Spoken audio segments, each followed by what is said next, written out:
Hey fellas, let's talk. Because what I'm about to say might flip the script on everything you've been told. We grow up hearing the same narrative again and again. Men are the manipulators. Men are the liars. Men play games and break hearts. But what if I told you, that's only half the truth? You see, while everyone's busy pointing fingers at men, something much quieter, much more calculated, is happening behind the scenes. Because some women, not all but some, are master tacticians when it comes to the psychological game. And here's the dangerous part. They don't need to raise their voice. They don't need to lie outright. They don't even need to ask for control. They just take it, without you ever realizing it. Their tactics are subtle, silent, almost invisible. But the results? Devastating. Especially if you don't see it coming. So today, I'm going to expose the 6 dark psychological tactics women use to manipulate men. And trust me, once you see them, you can't unsee them.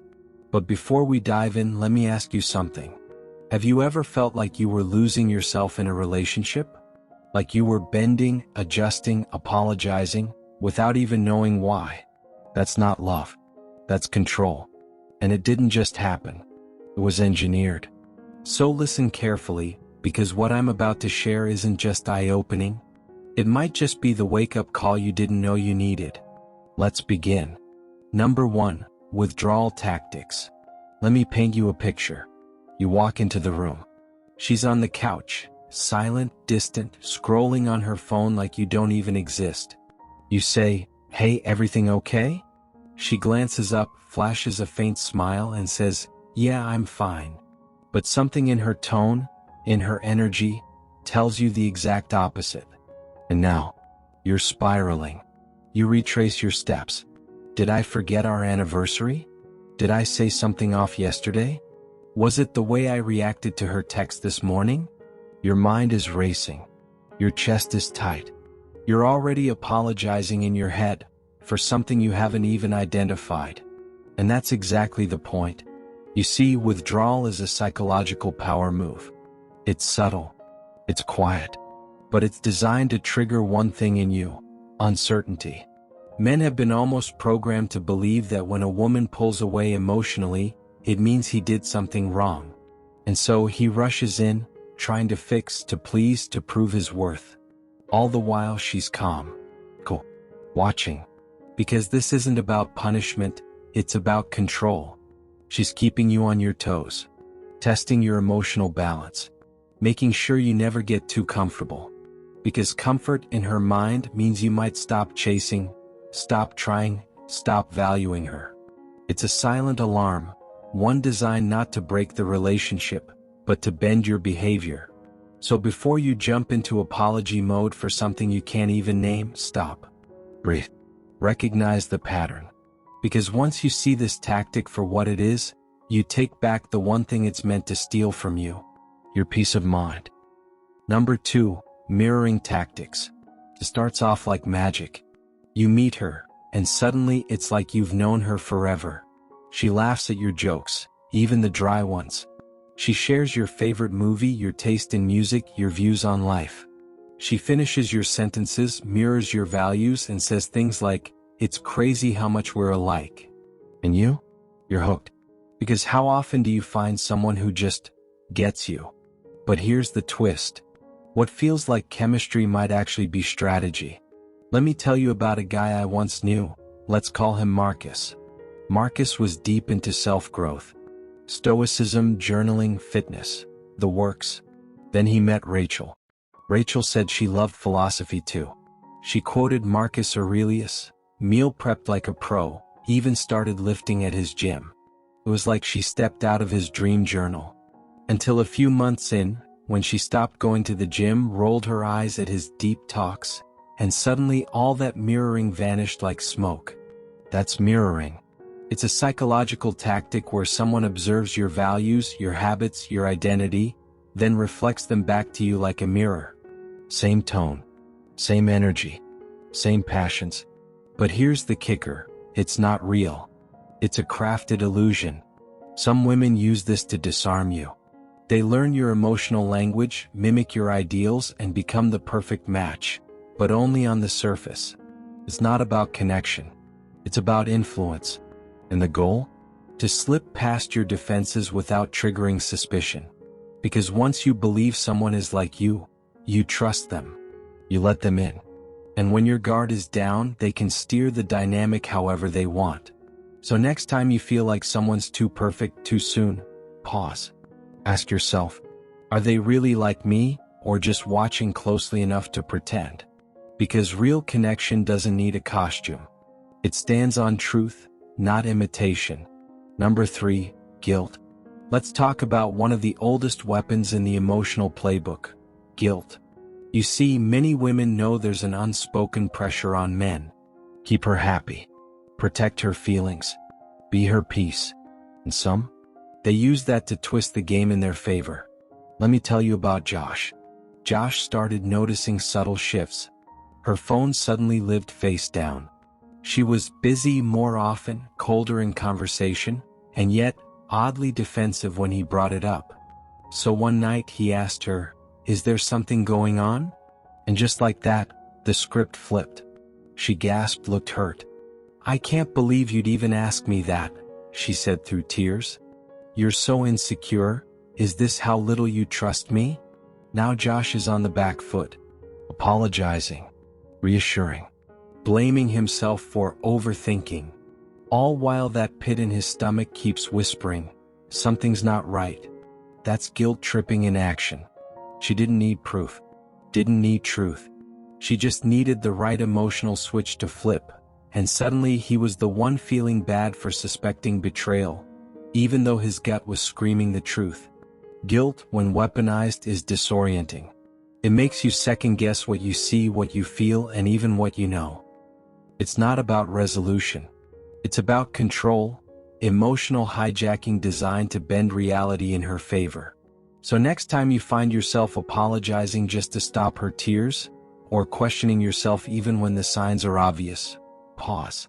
Because guilt shouldn't be a leash, and love shouldn't feel like emotional debt. Number 4, the hot and cold method.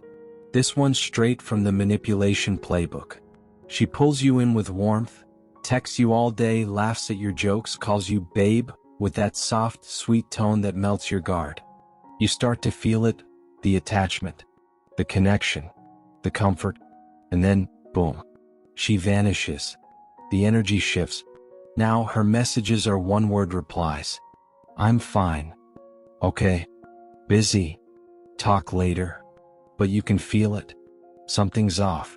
And you're scrambling to fix it, even though you have no idea what's broken. Let me tell you about Darren. One week, she was sending him good morning texts with hearts, planning their weekend, sending selfies. The next, radio silence, dry replies, hours without a word. He asked if everything was okay. She said, "I'm just tired." But her energy told a different story. Cold, distant, indifferent. So Darren did what many guys do. He sent flowers, planned a surprise dinner, apologized for whatever it was, even though she never said what it was. And that's the trap. The hot and cold method is a manipulation designed to keep you emotionally chasing her highs. She warms you up, then freezes you out. What? Because inconsistency breeds obsession. When you don't know when she'll be sweet again, you crave that version of her. You chase it. You try harder. And she knows it. Now you're caught in a cycle, seeking her warmth, fearing her cold, and giving more than ever, just to feel connected again. But here's the truth. Love shouldn't feel like emotional weather. And affection shouldn't be a reward you have to earn back. Number 5, the power of suggestion. This one's subtle, almost invisible. But once you see it, you'll never unsee it again. It's not a demand. It's not even a request. It's a seed, planted softly with a smile. Let me show you what I mean. Imagine you're out shopping with her. You're both laughing, walking past a boutique window, and suddenly she pauses. She points at a pair of heels and says, "Wow, those are stunning. I've always wanted a man to surprise me with something like that." Then she keeps walking, like it was just a passing comment. But now you can't stop thinking about it. You start imagining how happy she'd be. You start thinking, maybe I should. And that's the trap. The power of suggestion is a psychological tactic where she influences your actions without ever asking for anything directly. She'll say things like, "I've never had a guy plan a surprise trip for me. I think it's so sweet when a man cooks dinner for his girl. It would mean so much if someone ever did something like that for me." And you? You start connecting affection to those ideas. You start wanting to do it, not because she asked, but because she implanted the thought. That's the brilliance of suggestion. It feels like your idea. But here's the key. It's still manipulation, just sugar-coated. A way of guiding your behavior without responsibility for the outcome. So the next time she just happens to mention the exact thing she wants, ask yourself, is this really coming from me, or did she just plant it there? Because love should inspire generosity, but it should never feel like mind control wrapped in charm. Number 6, love bombing. Out of all the tactics we've talked about, this one might just be the most dangerous. Not because it hurts the fastest, but because it feels the best, right before it destroys you. Love bombing is like a tidal wave of affection. It doesn't stroll in. It crashes through your world. One minute you're just talking, and the next she's making you feel like you're the one she's been waiting for her whole life. Let me give you a glimpse of how it goes. Day 1, you're honestly the most handsome guy I've ever met. Day 2, I can't believe how much we have in common, it's crazy. Day 3, I don't usually feel this way so quickly.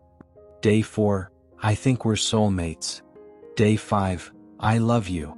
Fast, intense, overwhelming, but you're hooked. That's what happened to Kevin. He met her online. She was charming, funny, beautiful, and within a week she was already talking about moving in, planning trips, naming their future kids. It felt like a fairy tale. Until suddenly, it didn't. She flipped the script, started making demands, used his emotional investment like currency, controlling him through the very love she rushed to build. That's what love bombing does. It's not love.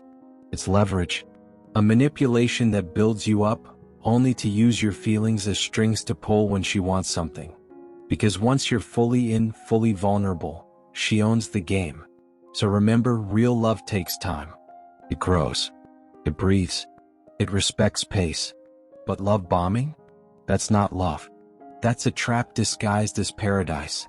So stay sharp, gentlemen. Because not all affection is pure, and not every soulmate is sent to bless you. Some come to break you. So if you recognize any of these manipulation tactics, don't ignore them. Call them out if you must, or better yet, walk away.